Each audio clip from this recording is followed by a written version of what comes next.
All right, so we got the questions of the week, diving straight in. First one, prioritizing top speed as a 400-meter sprinter. When would you start doing specific lactate work?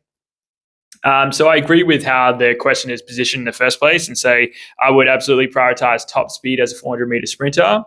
In terms of when to bring in specific work, what I would do is go and find data on the best 400-meter sprinters in the world and then find out where their top speed's at, where your top speed is at, and then bridge the gap. Keeping in mind that in a 400-meter sprint, you're probably likely to hit about 80% of your top speed. And so you'll need to get your top speed up to a point where it's high enough that 80% would put you at a world-class level.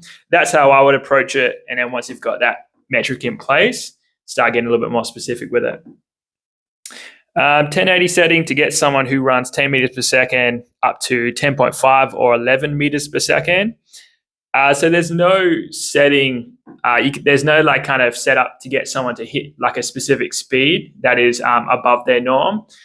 So really what we're looking at is finding an assisted speed limit where their technique looks better or still is in form while they're moving faster. So if their top speed is 10 meters per second, we want to find how much can we pull them to a point where we're obviously moving faster, but everything looks nice. Like it's really obvious when it's not because athletes tend to lean back and put on the brakes or technique seems to break down. And so find a limit there. As far as the 1080, it's typically athletes that are very fast as far as top speed can handle more, which is no surprise as they're usually technically more sound.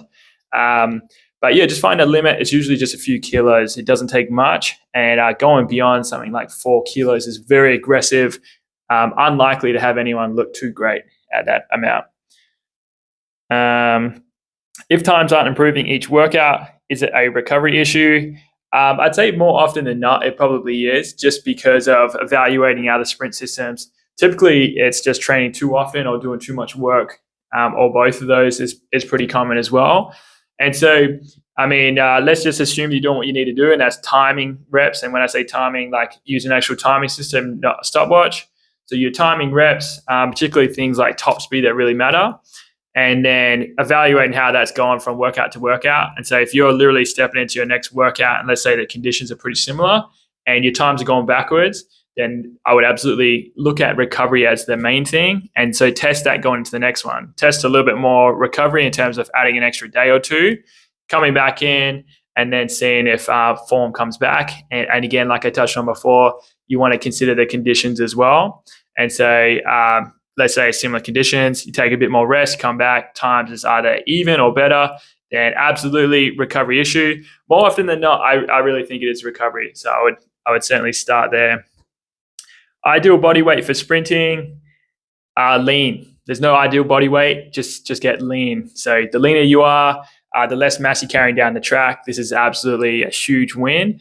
We got to think of things like, I know that when I started using the wearables, what was fascinating is that it only takes 100 grams on your calf and swinging that at max velocity for that to temporarily become about 25, 26 kilos at a point, which is just, it's crazy. And so, I mean, we're moving your body as fast as possible, even as far as considering load to go through the body. So if it is true that you take 5 to 8 times your body weight through a single leg contact at top speed, imagine adding a few kilos to your body weight. Like every little bit's going to matter here. And so absolutely, if you're serious about sprinting, having a lean physique is a huge way to advance your performance as far as things you can do that are off the track to make you better when you get back on the track.